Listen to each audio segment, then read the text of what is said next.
En el vídeo de hoy vamos a ver 7 nuevas fuentes de ingreso que podéis crear a lo largo de este 2023. Y es que al final crear nuevas fuentes de ingreso no solo te afecta en lo monetario, que sí, obviamente es el objetivo principal, pero inevitablemente en el momento que tienes una segunda o una tercera fuente de ingreso, empiezas a comparar cuánto ingresas por hora trabajada con una, con otra o con la tercera. Ya no solo comparas también a nivel de horas, sino también a nivel de energía, es decir, esta primera fuente de ingreso, cuánta energía me quita y esta otra, ostras, con esta segunda genero como mucho dinero y además me cuesta muy poco porque está muy alineada a cómo soy yo. Y te darás cuenta que en muchas ocasiones alguna de estas segunda, tercera o cuarta fuente de ingreso se convierte en la principal y además puede suponer un cambio de vida. La primera fuente de ingreso es el ingreso por trabajo activo, ya sea porque trabajas en un sitio por horas o porque te dedicas a vender tus propios servicios por proyecto, por ejemplo. Esta primera fuente de trabajo es vital, es la que probablemente te dé más estabilidad y seguridad financiera. Es con la que normalmente cuentas para cubrir todos tus gastos básicos y todo lo que venga después, pues bienvenido sea. La única manera de aumentar los ingresos con tu trabajo normal es aumentar tus conocimientos, mejorar en tus habilidades y obviamente pedir aumentos salariales. La segunda fuente de ingreso obviamente es crear un negocio, es identificar una necesidad para una parte de la población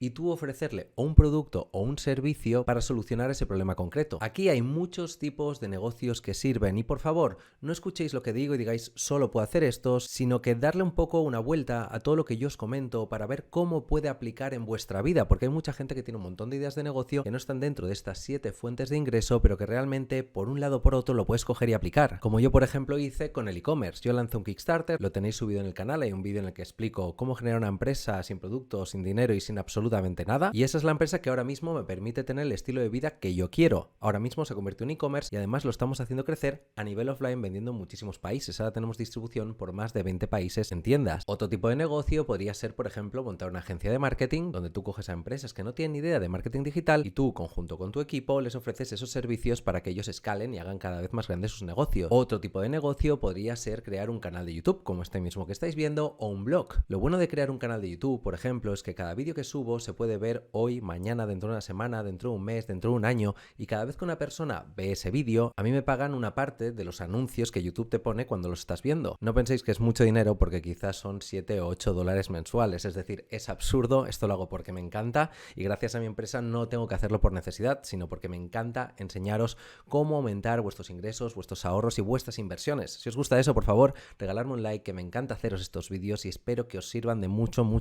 Un tercer tipo de ingreso, por ejemplo, es la afiliación. Si a ti te gusta mucho, por ejemplo, la tecnología y te encanta escribir reviews sobre ella o hacer video reviews sobre ella, si creas un canal de YouTube o un blog, por ejemplo, y tienes una comunidad a la que también le apasiona la tecnología como a ti, simplemente poniendo un link para que vayan a Amazon a comprar el producto que tú les estás enseñando, es posible que te lleves una pequeñita parte de comisión, pero si hay muchas personas que hacen clic a ese link y van a Amazon y realizan la compra, entonces ya las cantidades serán superiores. Hoy en día, por ejemplo, un negocio ideal es crear un código, es crear un software, porque eso, no importa el tiempo que le dediques, 1, 10, 100 horas, que al final lo puedes vender a millones y millones de personas, es decir, tiene una escalabilidad máxima. Lo mismo sucede con YouTube, lo mismo sucede con un blog, que realmente una vez has hecho el trabajo y lo has subido a la red, no tiene fin. Investigad un poquito más acerca de la afiliación de Amazon, que ya veréis que podéis encontrar un negociazo que os puede llegar a encantar. Hasta ahora hemos visto unos cuantos ingresos activos, es decir, en los cuales tú tienes que dedicarle bastante tiempo para ponerlos en marcha. Ahora vamos a ver otra serie de ingresos más pasivos a los cuales tú simplemente tienes que dedicarle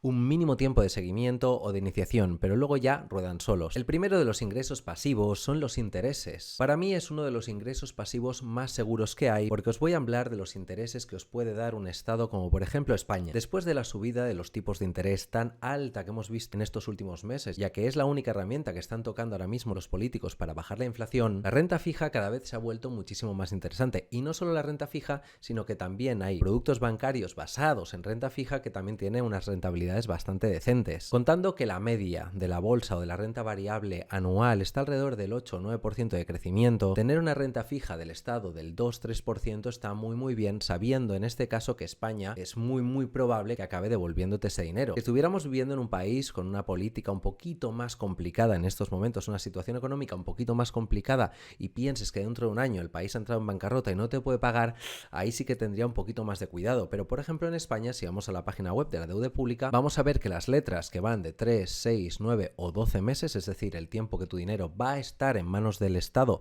hasta que te vaya dando los intereses, meses, ¿vale? Se está pagando al 2,18%, 2,65%, 2,83% o 2,813%. Si pasamos a un periodo fijo un poquito más largo, como por ejemplo son los bonos, tenemos los bonos a 3 años al 2,91 y bonos a 5 años al 2,667. Y aquí me dirás, ostras Ramón, pues me parece mucho más interesante letras a 9 meses con el 2,83 en vez de el bono a 5 años que está a 2,667 porque es superior. Sí. Lo que pasa es que si tú dentro de 9 meses estas letras se acaban y por lo que sea los tipos de interés han bajado y por lo que sea el Estado no te puede pagar este 2,83 sino un 0,83 por ejemplo, si hubieras escogido los bonos a 5 años estarías sacándole muchísimo más partido. Esto es un apunte porque se puede llegar a pensar esto y un poquito este es el raciocinio que os quería explicar, ¿no? Luego tienes las obligaciones a 10, 30, 50 años, 20 años, que es una auténtica barbaridad, pero como veis, aquí al estar el dinero muchísimo más tiempo paralizado, pues obviamente te pagan un poquito más. 10 años al 3,3, 7 años al 2,889, 30 años 3,34, 50 años 2,85, 15 años 3,13, 20 años 3,64. Esto para que veáis que realmente la renta fija se ha vuelto a poner encima de la mesa para muchos inversores, ya que gracias a la subida de tipos de interés también han subido los intereses que el Estado te puede llegar a pagar. Vamos al quinto tipo de ingreso, que es el ingreso por renta. Y aquí se puede complicar un poquito la cosa. El ingreso por renta es, por ejemplo, cuando tú tienes comprado un piso y lo tienes en alquiler.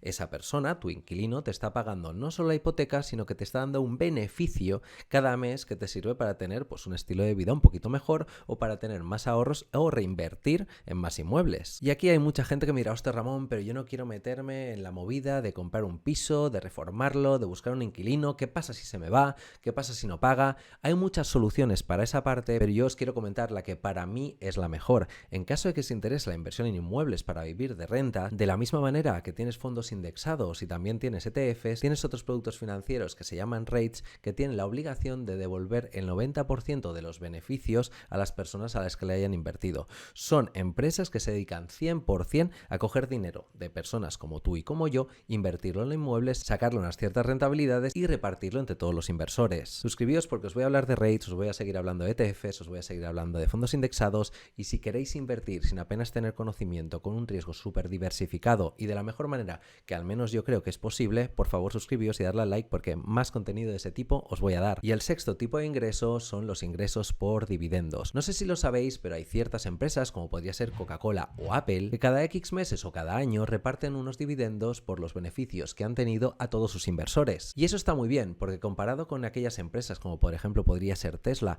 que tú inviertes, no reparten dividendos, pero tienes la esperanza de que la acción suba y entonces tú tengas ganancias patrimoniales, los dividendos van muy bien porque cada X meses tienes un cash flow positivo, es decir, tienes unos ingresos que esa empresa te va pagando simplemente por ser propietaria de una parte muy pequeñita de la empresa, a menos que tengas millones y quieras comprar un montón de acciones. Lo único que pasa con las empresas que reparten dividendos es que normalmente los crecimientos que tienen a nivel porcentual cada año no son tan grandes como las empresas que sí que están focalizadas 100% en crecer y no en repartir dividendos, ya que lo que están haciendo cuando no reparten dividendos es reinvertirlo en el propio negocio para crecer más rápido. También os tengo que decir que las empresas que reparten dividendos no tienen la obligación de repartirlos, es decir, que si por lo que sea un año esa empresa va mal o va peor o no tienen beneficio para repartir dividendos, es posible que no los repartan. Y luego también tienes un montón de empresas que reparten un montón de dividendos, pero cuidado porque si no reinvierten lo suficiente en el negocio, es posible que en un futuro vayan a la quiebra. Es decir, que os lo voy a explicar todo en el canal poco a poco para que lo entendáis bien, pero que sepáis que la opción de generar ingresos a través de dividendos es una muy buena opción también si vas con cuidado. Por último, tenemos la séptima fuente de ingreso, que son las ganancias por capital. Y las ganancias por capital se pueden dar de muchísimas maneras, comprando un inmueble y vendiéndolo más caro,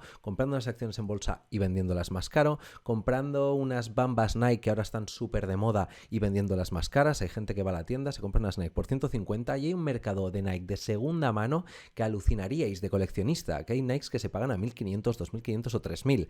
Eso también es una ganancia de capital. En mi caso, y como os voy a explicar también en el canal, mi opción favorita son los fondos indexados, porque me permiten invertir en un montón de empresas con una sola transacción. En mi caso, el fondo indexado en el que invierte como en unas 9.500 empresas súper diversificadas que si alguna cae no me va a afectar ni me voy a poner a llorar por la pérdida de capital que he tenido, y en los últimos 5 años ha tenido un aumento del 6-7% de media anual, con lo cual está bastante bien. Pero no os preocupéis que todo esto os lo explicaré en el canal. Además, lo bonito que tienen las 3 últimas fuentes de ingreso que os he explicado es que se puede aplicar el interés compuesto y hacer que cada año cobres muchísimo más dinero que el año anterior. Como funciona, explicado de una manera muy sencilla, es que si tú inviertes en un producto financiero, por ejemplo en un fondo indexado, 10.000 euros y este fondo indexado te da 1.000, un 10% anual, el año que viene no tendrás invertidos solo 1.000, tendrás invertidos 11.000, con lo cual te volverá a dar 1.000 por los 10.000 invertidos más 100 por los segundos 1.000 invertidos que ganaste el año pasado. De esta manera el crecimiento es espectacular. Decidme debajo en los comentarios qué opináis de estas fuentes de ingreso y si creéis que podéis ejecutar alguna de ellas este mismo año. Si te ha gustado este vídeo, por favor déjame un like, ayuda muchísimo al canal, y haz clic en este vídeo de aquí para aprender un poquito más de cómo invertir en fondos indexados y ETFs. Un fuerte abrazo y nos vemos en el próximo vídeo.